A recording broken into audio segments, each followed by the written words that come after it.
Welcome to my kitchen today. It's empanada making day. I'm making two varieties, a beef and a ham and cheese. We're going to need some chopped red peppers and chopped onions, a club-sized pack of ground beef. We need ham, and I use two varieties of cheeses normally, and I'm going to be using a Havarti jalapeno and a medium cheddar. You need a big pan to cook everything in, for the meat ones anyway, not for the ham and cheese. And you need hard-boiled eggs for the meat ones also. I'll be making those in a little bit.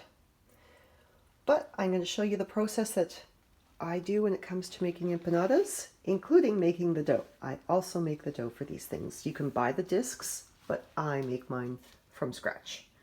So let's get cooking, sort of. I start by chopping up the peppers and the onions, but not too finely because you do want to taste them in the mixture. Once the peppers and onions are diced up, I add them to a pan that has already been heated with some oil. And as you can see, I've already started cooking the hard-boiled eggs. This is where I rummage through my drawer trying to find my favorite spatula because I forgot to be prepared before doing this. I cook the onions and peppers until they're nice and soft, and then I add in some herbs. In this case, I'm adding oregano and parsley.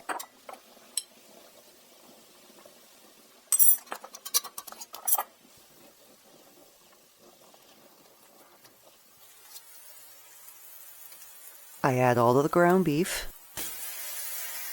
throw the packaging in the sink and deal with that later.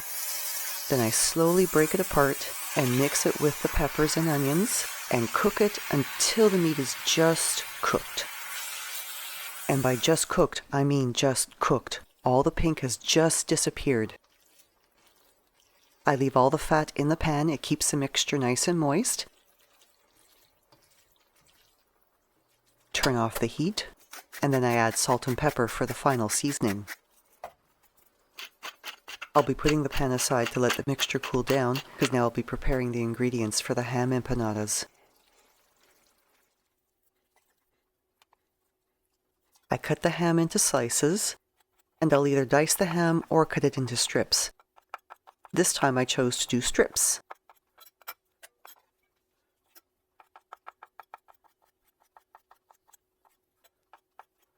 And it wasn't until I got to the last few slices of ham that I realized it would have made my job a lot easier if I had, layered them and cut a bunch at once. Hindsight is always 20/20. The ham is cut into strips, and you don't get to see me slicing the jalapeno Havarti, grating the cheddar cheese, or even shelling the hard-boiled eggs, because I forgot to charge my camera. So now we're moving on.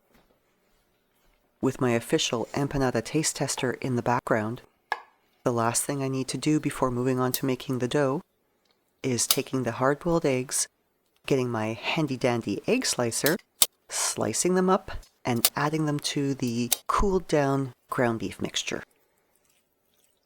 The dough requires 3 cups of flour, a half teaspoon of salt, 1 egg, a half a cup of milk, and 3/4 of a cup of butter. And if you try this recipe at home, you can also substitute lard or shortening for the butter. I mix the flour and salt in the bowl of my stand mixer, add in the butter, which I've cut into cubes. On the lowest setting, just mix it together until the butter looks like it's pea-sized within the flour. At this point, I add my egg and milk, which have been beaten together, slightly increase the speed on my stand mixer, and then mix everything until they've almost come together. There might be some loose pieces, but that's okay. I turn my dough out onto my lightly floured work surface.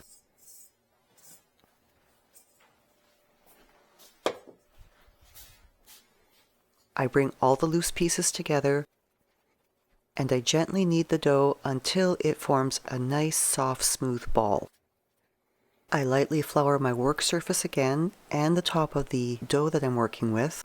And to make things even a little bit easier, I do split the dough in two so that I work with just one small ball at a time.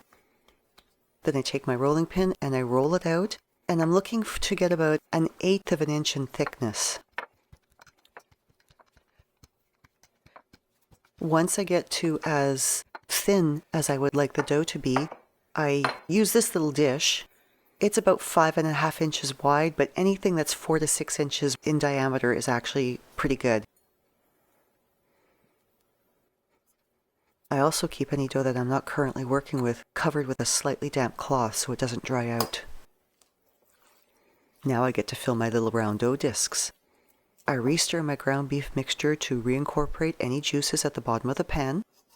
And then for each disc, I'm going to fill them with about 2 tablespoons of the meat mixture. I dip my finger in a glass of water that I have nearby. I wet half the disc, then I gently fold it over and create a seal. The next step I fail miserably at. I can't make the fancy twisty edging that you see in the empanadas that you buy in the stores, so I do a somewhat reasonable facsimile thereof. Regardless of my inadequacy here, these steps get repeated multiple times because I make a lot of empanadas.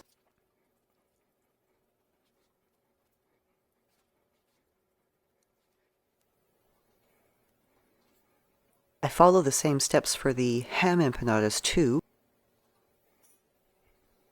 except that I am layering ham and cheese, still using the finger to wet the half of the disc, fold it over, but because you need to differentiate between the beef and the ham empanadas, you need to make your sealed edges differently. So with the ham empanadas, once I fold them over, I just take a fork and I press the edges together. So much easier.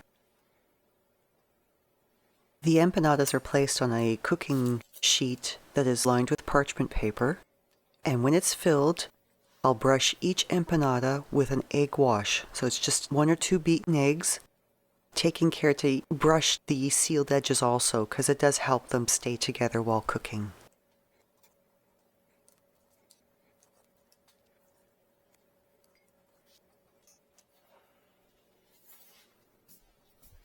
The oven has been preheated to 375 degrees. I'll cook them for 8 minutes, then I'll rotate the pan, then I'll cook them for another 7 minutes. They're golden brown by then. Take them out of the oven and enjoy.